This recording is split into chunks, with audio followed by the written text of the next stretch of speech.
आज इस वीडियो के अंदर मैं आपको एक ऐसी स्ट्रैटेजी देने वाला हूं जिसके लिए आपको सिर्फ दिन का 1 मिनट चाहिए। पर अगर आप अपना दिन का 1 मिनट देने के लिए रेडी हैं तो आप लगातार स्टॉक मार्केट से पैसा बना सकते हैं। आप हो सकता है आप बिल्कुल नए हो और आपको बड़ा हैरानी लग रही हो, और हो सकता है अगर आप एक्सपीरियंस है थोड़े से तो आज आपको मेरी बात बहुत अच्छी लगेगी और आपको समझ आएगा कि आप भी ये सिंपल स्ट्रैटेजी को अपना के आप लगातार पैसा बना सकते हैं। अब आपने पीछे पढ़ तो लिया होगा कि हम आज ETF इन्वेस्टिंग की बात करने वाले हैं और ये जो स्ट्रैटेजी है ये ETF इन्वेस्टिंग के ऊपर है। पर एक बात मैं आपको पहले बता दूं और आपको वार्निंग दे देता हूं कि आप ये जो स्ट्रैटेजी सीखने वाले हैं ये बहुत कमाल की स्ट्रैटेजी है, इससे पैसा भी लगातार बनेगा, पर ये सिर्फ और सिर्फ ETF इन्वेस्टिंग के लिए है। इसे आपको स्टॉक इन्वेस्टिंग के लिए यूज नहीं करना है। अगर आपने स्टॉक इन्वेस्टिंग के लिए सेम स्ट्रैटेजी को यूज किया तो उल्टा पड़ जाएगा भाई, आपको स्टॉक इन्वेस्टिंग में नुकसान हो जाएगा, बट ETF इन्वेस्टिंग में इसमें पैसा बनेगा। अब ऐसी क्या स्ट्रैटेजी आप डेफिनेटली सीखेंगे। इनफैक्ट आज इस वीडियो के अंदर हम एक गिव अवे भी करने वाले हैं। आपको मैं आज इस वीडियो के एंड में बताऊंगा कि आपको किस तरीके से एक गिव अवे का बेनिफिट मिलने वाला है। सो इस वीडियो को आप एंड तक देखिएगा और अगर आप इस चैनल पे पहली बार आए सब्सक्राइब कर लीजिए, बेल आइकन पर क्लिक कीजिए जिससे आने वाली एक भी वीडियो आप मिस ना करें। अब आपने स्टॉक इन्वेस्टिंग को तो समझ ही लिया इस सीरीज में, आपने फंडामेंटल एनालिसिस भी सीखी, उसके बाद हमने बात करी थी म्यूचुअल फंड्स की। सो आपने म्यूचुअल फंड्स को भी समझा। यहां पर देखिए ETF लिखा भी है। ETF क्या होता है? ETF का मतलब होता है एक्सचेंज ट्रेडेड फंड्स।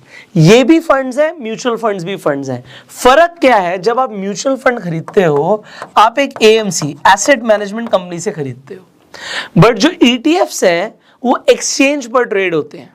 एक्सचेंज पर ट्रेड मतलब जैसे कि इंडिया के अंदर एक्सचेंज आपको पता है NSE है, BSE है, ऐसे जो ETF होते हैं वो एक्सचेंज पर ट्रेड होते हैं। जब एक्सचेंज पर ट्रेड होते हैं और म्यूचुअल फंड्स में एक और फर्क आ जाता है। म्यूचुअल फंड्स में जब आप म्यूचुअल फंड खरीदते हो आपको पता है NAV होती है, NAV ऊपर जाएगी हमें बेनिफिट होगा, बट पूरे दिन की NAV एक ही रहती है। पर जो आपके ETFs होते हैं वो स्टॉक्स की तरह ऊपर नीचे फ्लक्चुएट करते हैं। तो अगर आप ETF में इन्वेस्ट कर रहे हो तो आप पहली बात तो एक्सचेंज से खरीदोगे, एक्सचेंज पर ही बेच दोगे और यहां पर आपको ऊपर नीचे प्राइस जाता हुआ दिखेगा। तो it is just like stock investing, पर it is more like a mutual fund. अब मैंने क्या बोल दिया? इसका मतलब है कि है तो ये स्टॉक इन्वेस्टिंग जैसा, जैसे आप स्टॉक्स खरीदते हो अपने डीमैट अकाउंट में, ये बिल्कुल वैसा ही है, पर ये एक्ट म्यूचुअल फंड की तरह करता है। अब इसका मतलब मैं आपको समझाता हूं। जब आप ETF खरीदते हो एक फंड है, एक स्टॉक नहीं है। अब ETF किस चीज का हो सकता है? जब आप अपने डीमैट अकाउंट में आके सर्च करोगे ETF के बारे में आपको बहुत सारे ETF दिख जाएंगे, आपको पता ही नहीं किस में इन्वेस्ट करना है। मैं आपको आगे जाके इस वीडियो में गाइड करने वाला हूं कि आप कौन से ETFs को कंसीडर कर सकते हो और स्ट्रैटेजी के लिए वो बताना भी जरूरी है। पर एग्जाम्पल के लिए अभी एक एग्जाम्पल लेके चलते हैं। एक बहुत पॉपुलर ETF है एग्जाम्पल निफ्टी 20। अब यहां पर हमने 20 और लगा दिया। अब इसका मतलब क्या हो गया? कुछ नहीं है, 20 का मतलब होता है बेंचमार्क एक्सचेंज ट्रेडेड स्कीम। तो लोगों ने बस कंफ्यूजिंग कर रखा है। मैं आपको बिल्कुल एक एक चीज तोड़ के समझाऊंगा कि आपको सब कुछ समझ आए, है ना। तो बेंचमार्क, यहां पे हमने बेंचमार्क ले लिया। सो निफ्टी हमारे लिए एक बेंचमार्क होता है। आप सबको पता है निफ्टी और सेंसेक्स क्या है? ये इंडेक्स है। NSE की टॉप 50 कंपनी से निफ्टी बना है, सेंसेक्स BSE की टॉप 30 कंपनी से बना है। तो निफ्टी के अंदर इन्वेस्टमेंट का मतलब क्या हो गया? इंडिया की टॉप 50 कंपनी में इन्वेस्ट करना। सेंसेक्स में इन्वेस्ट करने का मतलब क्या हो गया? इंडिया की टॉप 30 कंपनीज में इन्वेस्ट करना। पर क्या आप निफ्टी खरीद सकते हो? क्या आप सेंसेक्स खरीद सकते हो? आंसर इज नो, आप नहीं खरीद सकते। आपको या तो निफ्टी और सेंसेक्स का म्यूचुअल फंड खरीदना पड़ेगा, जिसे हम इंडेक्स फंड भी कहते हैं, मैंने आपको बताया था, और आप इन दोनों के ETF खरीद सकते हो। सो निफ्टी का एक एग्जांपल के लिए ETF बहुत पॉपुलर है, निफ्टी 20, और सेंसेक्स का भी आप ETF खरीद सकते हो। अब ये आपको जब आप सर्च करोगे आपके डीमैट अकाउंट में आ जाते हैं। अब निफ्टी 20 में जब आप इन्वेस्ट कर रहे हो आपको फायदा कब होगा? सिंपल, जब निफ्टी ऊपर जाएगा, बिकॉज ETF तो फॉलो अपने अंडरलाइन को ही करेगा। सो ETF यहां पे आपका निफ्टी का था, ETF गोल्ड का भी हो सकता है, ETF आपका S&P 500 का भी हो सकता है। अब ये S&P 500 क्या है? जैसे इंडिया की हम टॉप 50 कंपनीज की बात कर रहे हैं, US की अगर हम टॉप 500 कंपनीज की बात करें सो उसके इंडेक्स को हम क्या बोलेंगे? S&P 500। अब कोई कहे मुझे S&P 500 में इन्वेस्ट करना है, तो क्या तरीका है? या तो म्यूचुअल फंड के थ्रू करोगे या फिर आप ETF के थ्रू करोगे। सो अब ETF में इन्वेस्ट करने की, पहले तो मैं आपको एडवांटेजेस बता देता हूं। ETF में इन्वेस्ट करने की एडवांटेजेस ये है कि एक तो डाइवर्सिफिकेशन का बेनिफिट मिल जाता है। आप एक स्टॉक में इन्वेस्ट कर रहे हो, आपको लग रहा है बहुत अच्छा स्टॉक है, बट उसके बाद भी वो ग्रो नहीं हो पा रहा। बट एक चीज क्लियर है, stock can be zero, ETF zero नहीं हो सकता। क्यों ETF जीरो नहीं हो सकता? क्योंकि वो बहुत सारे, या तो आप कह सकते हो स्टॉक से मिलकर बना है। एग्जाम्पल के लिए अगर आपने S&P 500 में इन्वेस्ट किया या आपने निफ्टी 20 में इन्वेस्ट किया, तो आपने 50 कंपनी 500 कंपनीज में इन्वेस्ट किया, तो एक कंपनी फेल हो सकती है, दो कंपनी फेल हो सकती हैं, सारी कंपनीज फेल नहीं हो सकती। तो इसलिए ETF में कभी भी किसी को ऐसा आप सुनोगे नहीं केस कि हमने ETF में पैसा लगाया था और हम बर्बाद हो गए। ऐसा नहीं होता कभी। क्यों नहीं होता? क्योंकि आपने डाइवर्सिफिकेशन का फायदा ले लिया। स्टॉक में हो सकता है किसी आपने पेनी स्टॉक में इन्वेस्ट कर दिया, आपका पैसा डूब गया क्योंकि वो स्टॉक डूब गया। तो एक स्टॉक डूब सकता है, ETF डूबेगा नहीं। पहली बात तो यही है, आज जो मैं स्ट्रैटेजी आपको अभी बताने वाला हूं उसका पॉइंट, सबसे पहली बेस लाइन यही है कि आप एक स्टॉक में गलत हो सकते हो, आप ETF में गलत नहीं हो सकते। और अगर आपने ETF इंडेक्स का चूज किया तो आपकी गलत होने की प्रोबेबिलिटी बहुत ही कम है। तो जीरो नहीं होने वाला आपका पैसा, डाइवर्सिफिकेशन बेनिफिट मिलने वाला है। दूसरी चीज, ETF को भी प्रोफेशनल मैनेजर्स ही मैनेज करते हैं। तो कंपनीज होती है जो ETF इशू करती है। सो फर्स्ट टाइम एक कंपनी इशू करेगी, उसके बाद वो एक्सचेंज पे ट्रेड हो रहा होता है। तो यहां पे भी आपको प्रोफेशनल मैनेजमेंट मिलती है, पैसा डाइवर्सिफाई हो रहा है, प्रोफेशनल मैनेजमेंट मिल रही है। और अगर हमने अभी म्यूचुअल फंड भी समझा था, हमने बात करी थी, वहां पे फीस होती है, कंपनीज कमाती हैं, लोएस्ट कॉस्ट होती है ETF में जब आप इन्वेस्ट करते हो। तो आप सबसे कम कॉस्ट में, बहुत ही कम, मतलब ना के बराबर आप ETFs में इन्वेस्ट कर रहे हो और आपका डाइवर्सिफिकेशन भी हो रहा है। सो ETF में इन्वेस्ट करना चाहिए, ये तो हुई एक चीज। पर इसकी स्ट्रैटेजी क्या है? स्ट्रैटेजी से पहले मैं आपको यहां पर बताना चाहूंगा, अभी हम S&P 500 की बात कर रहे हैं। सो आप आज की डेट में इंडिया में बैठते हुए आप इंटरनेशनल भी इन्वेस्ट कर सकते हो, अपने होराइजन को बड़ा कर सकते हो, डाइवर्सिफिकेशन का बेनिफिट ले सकते हो। एग्जांपल के लिए आप IND मनी पर जाकर, आपने अभी तक सुना होगा, US स्टॉक्स में इन्वेस्ट कर सकते हो। बट स्टॉक्स से भी ऊपर, जब मैंने बताया, आप ETF में भी इन्वेस्ट कर सकते हो। तो US के अगर आपको ETFs में इन्वेस्ट करना है तो आप IND मनी पर जाइए और IND मनी पर जाके अपना फ्री में अकाउंट खुलवा लीजिए। वहां पे कोई अकाउंट ओपनिंग फीस नहीं है, वहां पे कोई आपको चार्जेस नहीं पे करने पड़ते। तो आपने IND मनी पर अकाउंट खुलवाया, उसके बाद आप US स्टॉक्स में इन्वेस्ट कर सकते हो। एक तो स्टॉक्स में इन्वेस्ट कर सकते हो और US ETFs में भी इन्वेस्ट कर सकते हो। फायदा क्या होता है? फ्रैक्शनल इन्वेस्टिंग इंडिया के अंदर नहीं है, US के अंदर है। स्टॉक्स का लोगों को पता होता है कि US स्टॉक्स में हम फ्रैक्शनल इन्वेस्टिंग कर सकते हैं, प्लस आप US के ETFs के अंदर भी फ्रैक्शनल इन्वेस्टिंग कर सकते हो। तो अगर आपको दिखता है कि ETF है $380 का चल रहा है, तो भैया मेरे पास तो $380 नहीं है, तो मैं कहता हूं आपके पास 100 रुपए है, आप कहोगे हाँ 100 रुपए, 200 रुपए, 500 रुपए है, तो आप 500 रुपए लगा के भी आप इन्वेस्ट कर सकते हो। ये एक फायदा होता है जब आप US स्टॉक से ETFs में इन्वेस्ट कर रहे हो। दूसरी चीज, मैं US क्यों ज्यादा रिकमेंड कर रहा हूं, देखिए एक तो ना इंडियन करेंसी हमारी काफी ज्यादा डेप्रिशिएट हो रही है। डॉलर आप देखो पिछले कुछ टाइम के अंदर ही 75 से सीधा 83 भाग गया है। तो मतलब यहां पर जो ये 8 रुपए का डिफरेंस है ना, अगर आप समझिए आपकी इन्वेस्टमेंट 1 लाख रुपए की है, तो वो 1 लाख रुपए पे आपका जो स्टॉक का ETF का एप्रिसिएशन है वो तो एक अलग चीज है, पर डॉलर जो बढ़ता जा रहा है उसका भी फायदा आपको कब मिलता है? जब आपकी investing, it can be in S&P 500 ETF और NASDAQ, तो वो आपके ऊपर है। बट एक एग्जांपल है, US स्टॉक्स में भी अगर आप इन्वेस्ट कर रहे हो तो आपको डॉलर एप्रिसिएशन का बेनिफिट मिलता है। तीसरी चीज, अगेन पोर्टफोलियो डाइवर्सिफिकेशन, कि हमारी इंडियन स्टॉक्स में इन्वेस्टमेंट है तो थोड़ी बहुत आपकी अब्रॉड भी हो सकती है। तो अगर आप US की टॉप 500 कंपनीज में इन्वेस्ट कर रहे हो तो आपको डाइवर्सिफिकेशन का बेनिफिट मिल रहा है। अब यहाँ पे एक रिवॉर्ड मैं आपको दे देता हूँ, पहले गिव अवे की बात करते हैं फिर स्ट्रैटेजी पे जाएंगे। गिव अवे आप सबके लिए ये है कि आप लोगों को टेस्ला कंपनी का 1000 रुपए का फ्री शेयर मिल सकता है। कैसे? IND मनी पर जाके आप फ्री में अकाउंट तो खोल ही रहे हैं, जब आप अपना वहां पे US स्टॉक अकाउंट खोल लेते हैं और उसमें पहली बार फंड्स ऐड करते हैं तो आपको IND मनी की तरफ से अप टू 1000 रुपीज का टेस्ला का शेयर मिल जाएगा। So it is as simple as that. आपको IND मनी की ऐप डाउनलोड करनी है, US स्टॉक अकाउंट खोलना अपना और वहां पर जाके आपको फंड करना। आपका फंडिंग सक्सेसफुल हो जाएगी, you will get Tesla shares up to 1000 rupees. आपको जो रिवॉर्ड मिलता है मुझे टैग करना है इंस्टाग्राम पे, मैं देखना चाहता हूँ कितने लोगों को बेनिफिट मिल रहा है। अब आगे बढ़ते हैं। अब ये हमने समझ लिया, now here comes the strategy, क्योंकि हम स्ट्रैटेजी का वेट कर रहे हैं। सो ये स्ट्रैटेजी के लिए मैंने आपको बताया था, आपको दिन का सिर्फ 1 मिनट देना है। अब 1 मिनट में क्या होगा, ये स्ट्रैटेजी कैसे वर्क करती है। देखिए, पहली चीज़ तो मैंने आपको एक चीज़ बता देता हूँ। आप इन्वेस्टिंग की बात कर रहे हैं, मुझे नहीं पता आप कितना पैसा इन्वेस्ट करने के लिए सोच रहे हैं, बट आइडियली आपको आपकी इनकम का 10% हर महीने इन्वेस्ट करना चाहिए। और ये 10% इनिशियल लेवल पर है।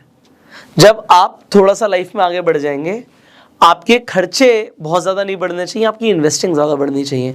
मैं आपको जेन्युइनली बता रहा हूँ, मैं अपनी इनकम का एक फ्रैक्शनल अमाउंट ही अपने ऊपर खर्च करता हूँ, इनफैक्ट अपनी फैमिली पे खर्च करता हूँ। मेरा ज़्यादातर पैसा हर महीने इन्वेस्ट होता है। परसेंटेज बताऊँगा तो हिल जाओगे, बट मैं वैसे ही बता रहा हूँ, परसेंटेज बहुत ज़्यादा है इन्वेस्टिंग की। सो इवन अगर मुझे खर्चा भी करना है, वो फ्रैक्शनल है मेरे लिए। यहाँ पे जितनी जल्दी आप इस चीज़ को सीखोगे उतना मजा आएगा, उतनी जल्दी आप वेल्दी बनने वाले हो। सो अब स्ट्रैटेजी क्या कहती है, मुझे नहीं पता आपका अमाउंट क्या है। आप हो सकता है महीने के 10,000 कमाते हो, 50,000 कमाते हो, 1 लाख कमाते हो, 10 लाख कमाते हो, 1 करोड़ कमाते हो, पर आप जो भी कमा रहे हैं 10% आप सोचिए आपको इन्वेस्ट करना है। अब एग्जाम्पल के लिए मैंने बोला आपको 10% इन्वेस्ट करना है, और आपने कहा जी मैं 50,000 हर महीने कमाता हूँ, मेरा 10% हुआ 5,000 रुपये। मैं कहूँगा वेल एंड गुड, कोई दिक्कत नहीं है। आपने बोला 5,000 रुपये। अब पहली बात तो हफ्ते में 2 दिन तो मार्केट बंद है, सैटरडे संडे बंद है। अब आपके पास मंडे टू फ्राइडे का टाइम है इन्वेस्टिंग के लिए। आपको करना क्या है, आपको सिंपली रोज सिर्फ एक ही चीज देखनी है, वो 1 मिनट लगेगा उसे देखने के लिए। आज इंडेक्स ऊपर है या नीचे है, आपको आपके डीमेट अकाउंट में आईएनडी पर या आराम से आपको गूगल पर दिख जाएगा। सो आपने बस दिन में एक बार 1 मिनट लगाकर देखना है, निफ्टी आज ऊपर था, S&P 500 आज ऊपर था या नीचे था, डिपेंडिंग आप कौन से ETF में पैसा लगाना चाहते हो। इंडिया में लगाना चाहते हो, मैंने आपको निफ्टी 20 का एग्जांपल दे दिया। यूएस के हिसाब से लगाना चाहते हो, S&P 500 का एग्जांपल दे दिया। अभी मैं आपको ETF बता भी दूंगा। अब आपने पहले क्या देखा 1 मिनट के अंदर, आज क्या हुआ मार्केट में। आपने देखा मार्केट आज डाउन है, आज मार्केट डाउन है, गुड। आपको एक रेड कैंडल बनती हुई दिख गई, और मैं डेली बेसिस की बात कर रहा हूं। क्यों? क्योंकि जब हम यूएस की बात कर रहे हैं, आप फ्रैक्शनल इन्वेस्टिंग कर सकते हो। उसका मतलब क्या है कि भैया मेरे पास तो 5,000 रुपए हैं, कोई कहेगा जी मेरे पास 2,000 रुपए हैं, मैं कहूंगा सब कुछ ओके है। मार्केट कितने दिन खुली है, आप कहोगे 20 दिन खुली है। अगर आपके लिए मार्केट 20 दिन खुली है तो आप दिन का कितना पैसा इन्वेस्ट कर सकते हैं। आप कहोगे इस हिसाब से तो सर हम दिन का 250 रुपये इन्वेस्ट कर सकते हैं। मैं कहूँगा वेल एंड गुड, आप 250 रुपये इन्वेस्ट करो। पर ये 250 रुपये इन्वेस्ट कब करना है, जिस दिन मार्केट डाउन है। आपने देखा आज निफ्टी 1% गिरा हुआ है, आज S&P 500 1% गिरा हुआ है, आपने 250 रुपये इन्वेस्ट कर दिए। कल आपको लगा मार्केट आधा परसेंट 1% बढ़ा हुआ है, आप इन्वेस्ट नहीं कर रहे। जिस दिन मार्केट आपको डाउन दिखता है, आपको लगता है आज मार्केट 1.5% डाउन हो गया, वेरी गुड, आपने इन्वेस्टिंग कर दी। अब आपने क्या 250 रुपये इन्वेस्ट करे, आप कहोगे नहीं। क्यों? क्योंकि मैंने डे 1 पर 250 रुपये इन्वेस्ट करे थे, डे 2 पर मार्केट ग्रीन थी तो मैंने इन्वेस्टमेंट करी नहीं। क्योंकि डे 3 पर हम गए और मार्केट टूटी, तो मेरे पास अब 250 और 250 कितने हो गए, 500 रुपये हो गए, मैंने 500 रुपये इन्वेस्ट कर दिए। अब 4 दिन तक मार्केट ग्रीन ही रही, आपको दिखा डे 4, 5, 6, 7 मार्केट ग्रीन है, आप इन्वेस्ट नहीं कर रहे। आपको दिखा डे 8 पे मार्केट टूटी है, आपने फिर इन्वेस्टिंग कर दी। आपके पास हो क्या रहा है, इसे समझिए। यहाँ पे कंसेप्ट बड़ा इंटरेस्टिंग है यार। जिस दिन मुझे मार्केट नेगेटिव दिखती है, टूटी हुई दिखती है, मैं उस दिन पैसा डाल रहा हूं, और जितने दिन मार्केट रैली करती है उतने दिन मैं पैसा नहीं डाल रहा। जब टूटेगी मेरी इन्वेस्टमेंट हो गई, जब बढ़ेगी मेरी इन्वेस्टमेंट नहीं है, फिर टूटेगी मेरी इन्वेस्टमेंट हो गई, फिर बढ़ गई मेरी इन्वेस्टमेंट नहीं है। हम सबको क्या पता है, एक यूनिवर्सल चीज ले लेते हैं कि हमें ये पता है यार, एक कंपनी फेल हो सकती है, 50 कंपनियां 500 कंपनियां फेल नहीं हो सकती। ओवरऑल इंडिया की टॉप 50 कंपनियां और यूएस की टॉप 500 कंपनियां, क्योंकि हर 6 महीने के अंदर अगर किसी कंपनी ने परफॉर्म नहीं किया वो निफ्टी से बाहर निकल जाएगी, है ना।